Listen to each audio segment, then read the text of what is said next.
I saw Piers Morgan's recent interview a few days ago, and then his recent tweets about being too hard on people who didn't want to take the COVID vaccine. And if I'm honest, it really pissed me off. A lot of celebrities are very weak-minded people. Their opinions move with the wind. They try and have opinions that they think will make them more popular. That's why they all virtue signal so much. Piers Morgan is a particularly jarring one for me because he pretends to be this edgy, non-woke, say it how it is and don't give a damn big macho type, when in reality he's the total opposite. He's a very, very weak man, is Piers Morgan. When you look back at his actions during COVID, they were actually quite sinister. Forget his smugness and arrogance, which were just annoying, and instead focused on the more sinister elements. I think we can all remember the start of the pandemic. The figures quoted to terrify us all when it first started. 10% mortality rate, the death rate in the millions, etc., etc. In reality, it's something like a 99.7% survival rate in the UK and an average age of death of over 82. Of course, that's all with the government inflating the COVID death figures massively by recording anyone who died for any reason within 28 days of taking a positive COVID test as a COVID death, even if they'd actually died of something completely different. Now, I've been asked many times when I first knew that the government were overreacting to COVID, and my answer is always the same.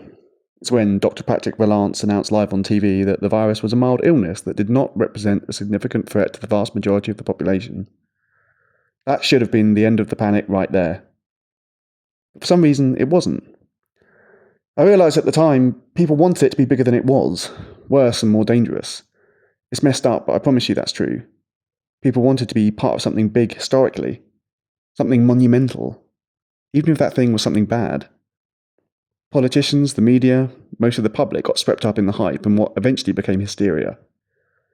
Now, the most sinister part of all this, for me, was the control and the limiting freedoms aspect. What started out as seemingly sensible-ish precautions quickly morphed into nonsense ones, like one-way routes around supermarkets and making you put a mask on if you stood up in restaurants, etc., etc. Lockdown for 2 weeks extended into restrictions that lasted for years, all for a virus that was just not dangerous for the vast majority of people. Now, believe me, some people absolutely loved lockdowns. It's messed up, but it's true. Boring people with not much going on in their lives, the types that snoop on people's Facebook pictures and only feel envious rather than happy for that person. They positively loved the idea that everyone else was forced to be as boring as them. The knowledge that all of us weren't doing anything fun as we all weren't allowed. Others who joined this rather revolting bandwagon were people like Piers, people who liked the self-righteous nature of it all, that wonderful opportunity to look down on others and to police their behaviour. COVID was a fascinating psychological experiment that revealed a hell of a lot about certain people. And Piers, well, I'm afraid Piers was found wanting. He revealed himself to be the kind of pathetic, weak character that would have informed on his neighbours to the secret police had he been born in a different country or era. The unvaccinated should be punished, he loudly spouted to anyone who would listen. Not just frowned upon, but punished. Let that sink in for a moment. He wanted them ostracised from society and not allowed access to medical services. That's just sick. I remember at the time I told my partner in 5 years you won't be able to find anyone that admitted supporting lockdowns and or forcing vaccines on other people.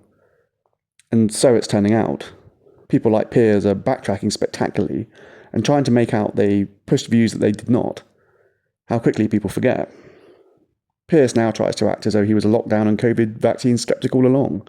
And when reminded that he most definitely wasn't, he tries to reframe his disgusting persecution of people like myself as, quote, judgmentalness. But of course it wasn't just judgmentalness, was it? He wanted to ostracise us from society and not allow us access to the NHS.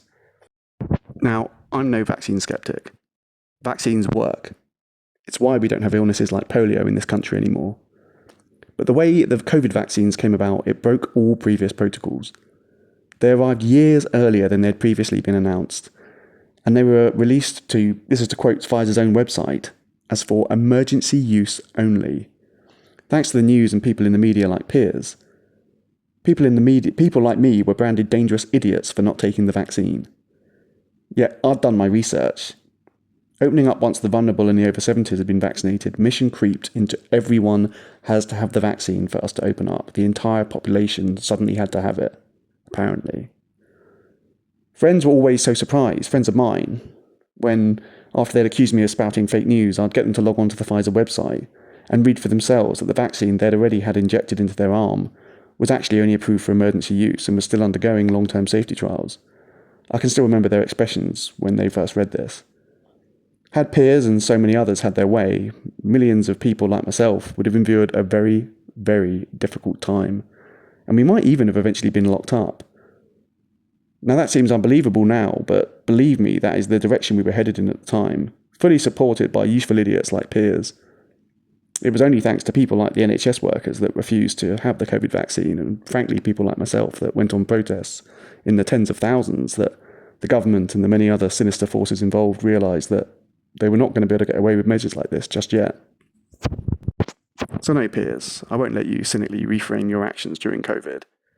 They revealed who you really are, and sadly that's a despicable and weak person, and I for one will never ever forget that. Lastly, as a side note to end this video on, can anyone remember that Christmas when we locked down and Piers pompously screamed at everyone who would listen that COVID doesn't care about your Christmas and we should all have Christmas dinner, separately from each other over Zoom? Yeah, well, Piers said all of that, and then he took his whole family to the Caribbean. Sums up the man. Lastly, if you've liked this video and you've enjoyed listening to my ramblings, please do like, comment, or subscribe, because that all helps. Thank you for watching.